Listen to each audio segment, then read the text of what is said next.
नमस्कार, live cities के विशेष कार्यक्रम सुबह की चाय में आपका स्वागत है। मैं हूं आपके साथ काव्या। सुबह के 8:30 बज चुके हैं। इस वीडियो में हम उन तमाम खबरों की चर्चा करेंगे जो आज पूरे दिन सुर्खियों में रहने वाली है।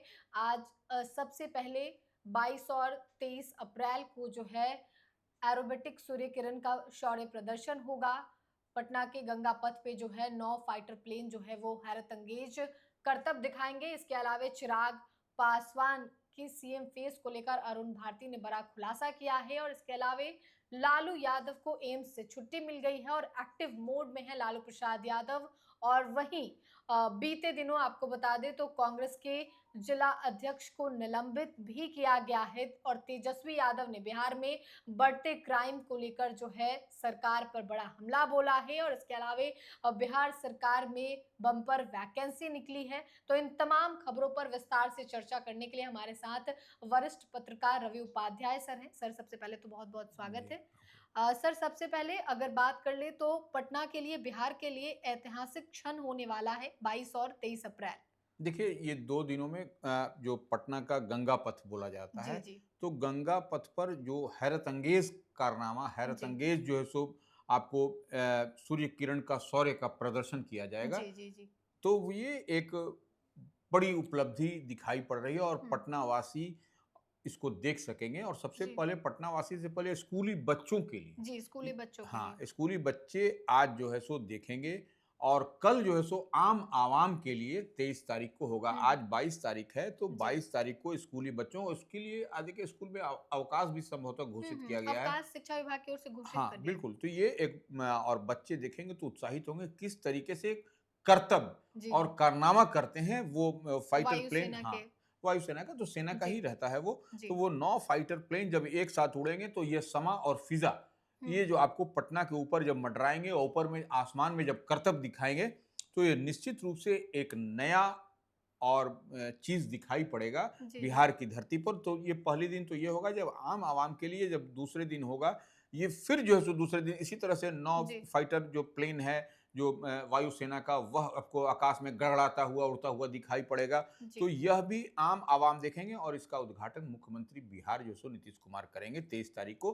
तो यह एक बड़ी चीज़ दिखाई जी पड़ेगी। जी पटना जी। में आज तक इस आज तरीके तक का नहीं हुआ नहीं हुआ। हुआ था और जी ये वही रनवे होगा। जी गंगा पथ ही रनवे होगा, सबसे बड़ी बात है। जी उसी पर ये दौड़ेगी, ये जो फाइटर प्लेन है। तो ये एक अजूबा है और कितना बेहतरीन बना है गंगा पथ, इसका भी जी एक मिसाल है। जी तो सरकार ने पूरी ताकत, पूरी शक्ति लगा दी है कि देखिए भाई गंगा पथ जो बना है जिस पर लोग आम आवाम दिन भर घूमते हैं, विचरण करते हैं, वहाँ पर भी फाइटर प्लेन लैंड कर सकता है, उड़ान भर सकता है। तो ये एक बड़ी चीज़ है। सर, इसके अलावे बीते दिनों लालू प्रसाद यादव को एम्स से छुट्टी मिल गई और आरजेडी में 8 बड़े बड़े स्पोक्स पर्सन जो नेशनल लेवल के हैं उनकी लिस्ट भी जारी हुई है। देखिए, बिहार में विधानसभा का चुनाव होना है और अपनी पार्टी का मजबूत पक्ष रखने के लिए जी राष्ट्रीय जनता दल ने 8 राष्ट्रीय प्रवक्ताओं की नियुक्ति की है और ये जी तमाम पढ़े लिखे डॉक्टर हैं, जी। प्रोफेसर हैं। तो ये आप समझ सकते हैं कि यह जब किसी पैनल में या कहीं डिस्कशन पर या किसी बात को बैठेंगे तो आर ये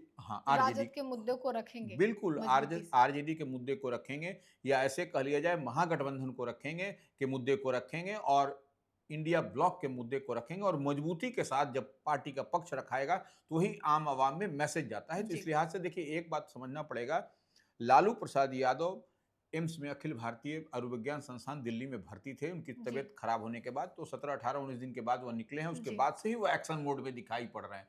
एक्शन मोड इसलिए कहा जा रहा है कि वह चुनाव बिहार में इस बार होना है विधानसभा का। तो ऐसे में लालू प्रसाद यादव ने जो राष्ट्रीय जो सो प्रवक्ता की नियुक्ति की है 8, तो यह मजबूत आपको दिखाई पड़ेगा और जी तमाम जगह पर आप मजबूत चेहरे आप देख सकेंगे। देख सकेंगे। इसके अलावे चिराग पासवान चुनाव लड़ेंगे, ऐसा खुद उन्हीं की पार्टी के सांसद हैं अरुण भारती ने कहा है। देखिए, अरुण भारती चिराग पासवान जिस सीट से पहले सांसद हुआ करते थे, जी जमुई सुरक्षित, वहीं से वह सांसद हैं अरुण भारती। तो ये देखिए निश्चित रूप से वह कह रहे हैं कि चुनाव लड़ेंगे, लेकिन अब चुनाव किस स्थिति में कैसे लड़ेंगे यह तो जी अरुण भारती का अपना है। लेकिन हम लोग जितनी बात को डिकोड और समझ पा रहे हैं जी कि सर। चिराग पासवान अभी एनडीए फोल्ड में है, नरेंद्र मोदी के हनुमान हैं, केंद्र में जो है सो मिनिस्टर हैं। जी तो ये निश्चित रूप से अरुण भारती का यह कहना चुनाव लड़ेंगे तो विधानसभा का चुनाव हो रहा है इस जी। बार। एनडीए फोल्ड से निश्चित रूप से उनकी पार्टी को जो सीट की डिमांड है 25-30, जी। तो वो जो मिलती है यह तो अलग विषय है। लेकिन जब सीट मिलेगी तो वो किस सीट से लड़ना चाहेंगे और वो फिर उनको छोड़ना भी पड़ेगा, यह बात हाँ, भी है। सांसदें भी छोड़नी पड़ेगी। हाँ, तो ये अभी मंत्री हैं, तो ऐसे तो देखिए, तो ये एक पेशोपेश की स्थिति है। जी। क्योंकि आप एक चीज़ हम थोड़ा-सा चलेंगे, आप याद करिए 2024 का लोकसभा चुनाव, जी। 2024 के लोकसभा चुनाव में चिराग पासवान की माताश्री जो रीना पासवान हैं, उनके बारे में भी कहा जा रहा था कि वो चुनाव लड़ेंगी। हाजीपुर जी। सुरक्षित सीट से चुनाव लड़ेंगी, जो रामविलास पासवान की परंपरागत सीट रही है। जी। लेकिन इस तरीके से वह सिर्फ एक परसेप्शन बनाया गया, वह चुनाव तो नहीं लड़ी। जी। लेकिन और उन्होंने बड़ा दिल भी दिखाया चिराग पासवान की माताश्री ने, जी। रीना पासवान ने। उन्होंने कहा कि जो कार्यकर्ता जो बुरे समय में पार्टी से लगे रहे, जुड़े रहे, जी। वैसे लोगों को आप टिकट दीजिए, वैसे लोगों को आगे बढ़ाइए। तो देखिए, चिराग पासवान की पार्टी ठीक है, अरुण भारती कह रहे हैं, लेकिन हमको नहीं लग रहा है कि अभी चिराग पासवान इस में है कि चुनाव विधानसभा का लड़े। जी। अभी वो तो संकल्पित हैं कि नीतीश कुमार को 2025 में सीएम मुख्यमंत्री बनाना है। बनाना है। जी। अब रही बात कि देखिए अंदर खाने में क्या चल रही है, यह तो चिराग पासवान ही बेहतर बता सकते हैं। लेकिन ये एक पेशोपेश की स्थिति होगी अगर यदि चिराग पासवान चुनाव लड़ेंगे एनडीए के फोर्स से जी। तो।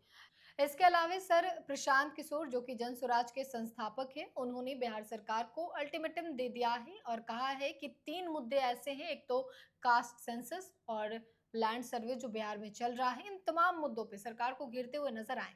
देखिए वो सामाजिक आर्थिक सर्वेक्षण निश्चित जी। रूप से बिहार सरकार ने कराया था और उसमें दलित और महादलित आयोग के तहत भूमिहीनों को भूमि देने की बात जी। की गई थी। जी। तो इसी को लेकर के प्रशांत किशोर कहते हुए दिखाई भी पड़ रहे हैं और 94 लाख परिवारों को 2 लाख रुपए तक की सहायता राशि भी देने की बात थी। तो वही कह रहे हैं कि इसमें तो प्रोविजन भी नहीं किया गया है। अब ये कहाँ से, अब और अभी तक ऐसे लोगों को, 94 लाख लोगों को 2 लाख रुपए, नहीं तो किसी को जी। भूमिहीनों को जो डिसमिल जी। जमीन देनी थी जी। वह भी नहीं मिली है। तो यह एक सवाल बनता है और वह देखिए चुनावी है और उसी लिहाज को, चुनाव को देखते हुए प्रशांत किशोर भी विपक्ष में हैं। तो जी। वह भी कहीं न कहीं आपको घेरते हुए नीतीश कुमार को दिखाई पड़ रहे हैं। और देखिए जमीन सर्वेक्षण, जी। जो विशेष रूप से जमीन सर्वेक्षण का काम चल रहा है, वह तो कह रहे हैं 2013 से चल 13 रहा से। था।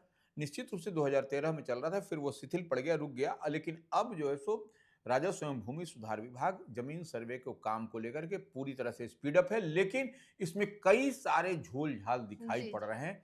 यही प्रशांत किशोर की समस्या है कि, और वो कहा भी जा रहा है, जिस तरीके से भ्रष्टाचार हो रहा है, और भ्रष्टाचार का उदाहरण तो कई सारे आप देख रहे हैं जी। जी। कि जी। स्पेशल यूनिट विजिलेंस या निगरानी विभाग जो सो जी। लगातार दबिश, लगातार छापा मार रही है और उस जी। छापेमारी का परिणाम भी आपको दिखाई पड़ रहा है कि क्या होता हुआ दिख रहा है। जी। तो यह सब तो कुछ है, इसमें है। लेकिन प्रशांत किशोर का जब इस 1 महीने का जो अल्टीमेटम नीतीश सरकार को दिया है, उसके बाद वह जब आम आवाम के लिए जब वो गाँव में निकलेंगे, तो जी। निश्चित रूप से जातीय जो सामाजिक आर्थिक सर्वेक्षण की बात है, वह जो बात है, और इसके अलावा तो ये कुछ न कुछ आपको दिखाई पड़ेगा और जनता से वो कनेक्ट करते हुए दिखाई पड़ेंगे। जी सर। इसके अलावा सर बीते दिनों बक्सर में कांग्रेस के राष्ट्रीय अध्यक्ष मल्लिकार्जुन खड़गे जो है वो पहुंचे हुए थे, जनसभा को उन्होंने संबोधित किया और अब जो है कांग्रेस के जिला अध्यक्ष को निलंबित कर दिया गया है। देखिए, निश्चित रूप से कांग्रेस के जिलाध्यक्ष को जो निलंबित किया गया है, वह जो है सो मनोज झा हैं। जी। तो बक्सर में बीते दिन आपने देखा था कि बक्सर में किस तरीके से काम हो रहा था और मल्लिकार्जुन खड़गे की सभा में कई सारी कुर्सियां जो हैं सो जी। खाली रह गई थी। जी। जी। तो यही कारण है और यही परेशानी का सबब है, इसीलिए सवाल भी जो है सो पूछा गया है। और मनोज पांडे को देखिए, अब तो ठिकरा किसी न किसी पर तो फोड़ना था। जी। तो निश्चित रूप से यह ठिकरा वहाँ के कांग्रेस के जो जिला अध्यक्ष हैं मनोज पांडे, उन पर फोड़ दिया गया है कि खड़गे की सभा में जो मैक्सिमम वो कुर्सियां लोगों को अधिकांश, नहीं पहुंचा हाँ, पाए। नहीं पहुंचा पाए। देखिए, जी। वो क्या पहुंचा पाएंगे, 90% के आसपास कहा जा रहा है, आंकड़ा तो ऐसा नहीं है। जी। लेकिन जो बात है कि अधिकांश कुर्सियां खड़गे की सभा में, जो कांग्रेस के राष्ट्रीय अध्यक्ष हैं बक्सर में, जी। बीते दिन वहां पर खाली पड़ गई थी। यही सवाल, यही परेशानी का सबब भी है। जी। इसके अलावा सर महागठबंधन में ऊहापोह की स्थिति बनी हुई है। पूर्व प्रदेश अध्यक्ष अखिलेश सिंह का ये कहना है कि तेजस्वी यादव ही सीएम होंगे चुनाव के बाद भी, और वहीं आलाकमान का कहना है कि ये तय चुनाव के बाद होगा। देखिए, सबसे बड़ी बात है कि अखिलेश प्रसाद सिंह पूर्व कांग्रेस के अध्यक्ष, जी। राज्यसभा सांसद, कांग्रेस के बड़े और कद्दावर नेता, और वो उनके बारे में कहा भी जाता है कि वह लालू परिवार से वह बहुत क्लोज क्लोज हैं। हैं। तो वो निश्चित रूप से वह कह रहे हैं कि वो मैं तेजस्वी यादव, तो निश्चित रूप से तेजस्वी यादव नेता प्रतिपक्ष हैं और ड्राइविंग सीट पर बिहार में हैं, तो जी। निश्चित रूप से वह सब लोग अभी जो भी कह लें। और आपने देखा भी कि बीते दिन जब कांग्रेस महागठबंधन की जब बैठक हुई थी उसमें जी। आरजेडी कार्यालय में, तो आपने देखा था कि पूरा कोऑर्डिनेशन कमेटी बनाई गई थी। कमेटी बनाई तो गई। कोऑर्डिनेशन कमेटी जो है सो हेडेड बाय ये तेजस्वी यादव। तेजस्वी यादव। तो ये स्पष्टता के साथ दिखाई पड़ रही है, जितनी बात वो है उसमें कहीं कोई दिक्कत नहीं है। और जो जब अखिलेश यादव कह रहे हैं, सॉरी अखिलेश सिंह कह रहे हैं, कांग्रेस के पूर्व प्रदेश अध्यक्ष, तो निश्चित रूप से उसमें कुछ न कुछ बात तो है। कुछ न कुछ बात है। निश्चित। इसके अलावा सर बिहार में इस साल चुनाव है और आपराधिक ग्राफ जो है वो बढ़े हुए हैं। बिहार के अलग-अलग जिलों में बीते दिनों गोलीकांड हुई है। कई जगह पटना में जेडीयू नेत्री को गोली मारा गया है। देखिए,